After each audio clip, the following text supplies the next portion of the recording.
अच्छा, कई जगह अपवाद है, ऐसे ऐसे अपवाद कि भैया घर में शिव जी को नहीं रखते। क्यों नहीं रखते? तुम नहीं रहते हो क्या? शिवलिंग घर में है तो नित्य शिवलिंग की पूजा होनी चाहिए। केवल अंगुष्ठ प्रमाण का शिवलिंग हम अपने घर में रख सकते हैं। शिवलिंग हम अपने घर में रख सकते हैं, उससे ऊपर का शिवलिंग नहीं रख सकते, क्योंकि उसकी उतनी विधि हम लोग कर नहीं पाएंगे। इसलिए अंगुष्ठ प्रमाण।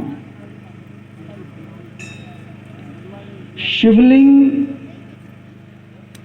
यद्यपि कंकर में शंकर है, शिवलिंग की प्रतिष्ठा किसी पवित्र सरोवर से, गंगा नदी से, गंगा जी से आप एक कोई शिवलिंग के आकार का आपको पाषाण मिल जावे तो उसको अपने घर में स्थापित करिए, किसी देवालय में स्थापित करिए। और यमुना जी, गंगा जी, गोदावरी ऐसी पवित्र नदियों की जो पाषाण हैं शिवलिंग स्वरूप कहे जाते हैं। इनमें से जो प्रमुख है वो है नर्मदेश्वर। थोड़ा ध्यान दीजिएगा, नर्मदेश्वर, नर्मदा नदी में जो पाषाण है, नर्मदा नदी में जो शिवलिंग के आकार का पाषाण प्राप्त होता है वो सर्वोत्तम माना गया है, उसकी कभी प्रतिष्ठा नहीं होती। नर्मदा से लाया हुआ शिवलिंग, नर्मदा नदी से लाया हुआ शिवलिंग अपने घर में रखें, उसकी कोई प्रतिष्ठा नहीं होती। नर्मदेश्वर जैसे शालिग्राम है ना, शालिग्राम की कोई प्रतिष्ठा नहीं होती, वैसे ही नर्मदेश्वर शिवलिंग की कोई प्रतिष्ठा नहीं होती।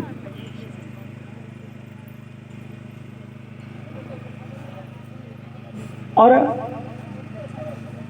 वर्णन आता है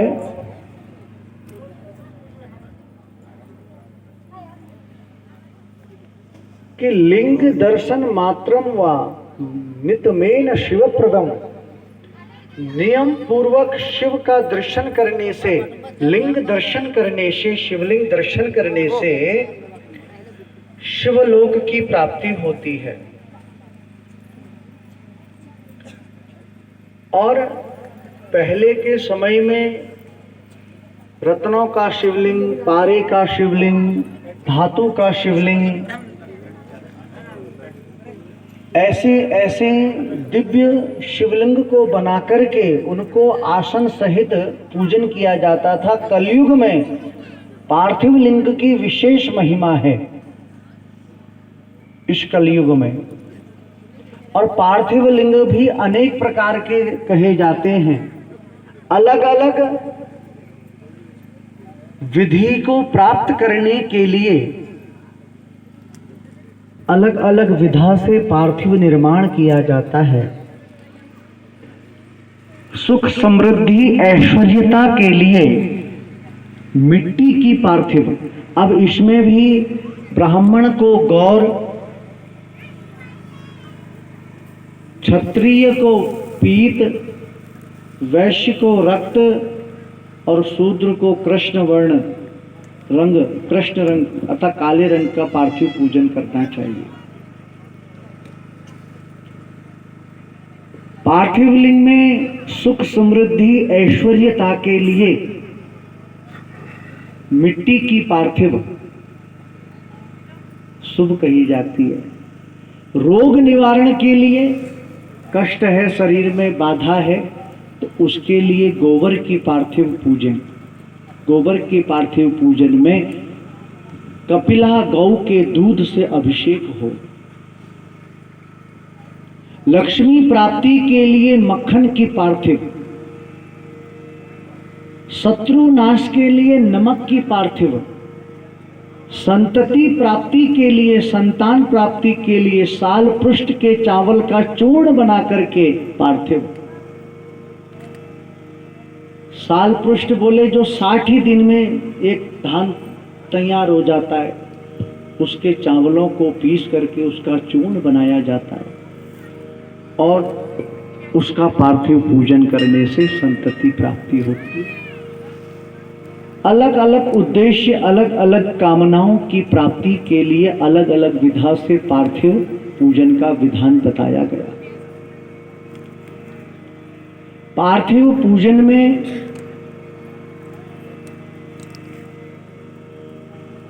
विशेषता यह होनी चाहिए कि जब हम शिव पूजन करें, चाहे पार्थिव पूजन करें चाहे लिंग पूजन करें, तो उसमें केवल और केवल मन में शिव भावना ही होनी चाहिए। उस समय सभी प्रकार की लौकिक अलौकिक क्रियाओं का त्याग करना चाहिए, शिव स्वरूप अपने आप को बनाना चाहिए।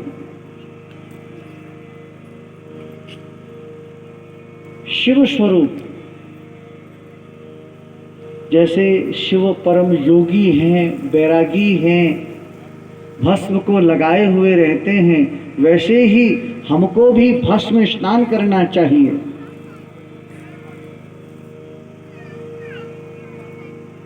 और शिव स्वरूप धारण करते हुए शिव पूजा के लिए हम लोग प्रस्तुत हो गए और मन में किसी भी प्रकार की कोई लौकिक कामना नहीं रहनी चाहिए, मन में किसी भी प्रकार की कोई लौकिक भावना नहीं होनी चाहिए, सांसारिक भावनाओं का त्याग करना होता है,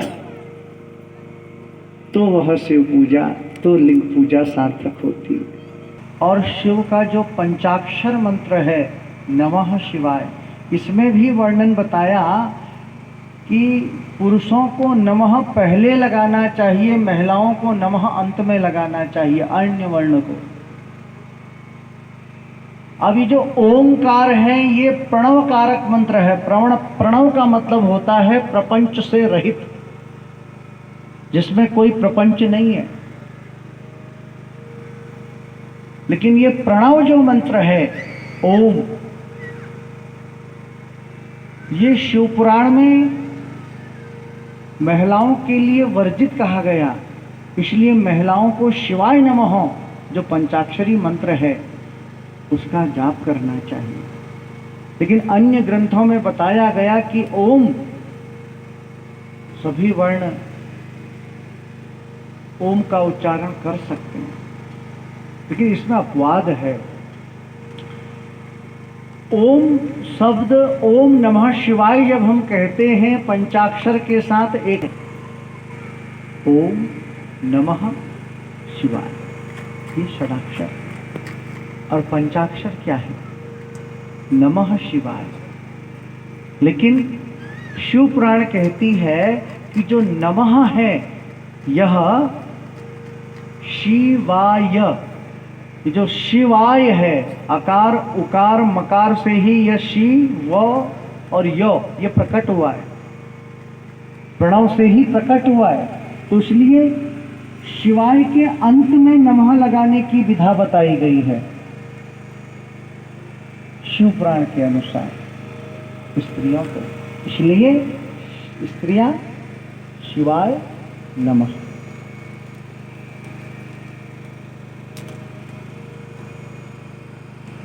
नर्मदेश्वर शिवलिंग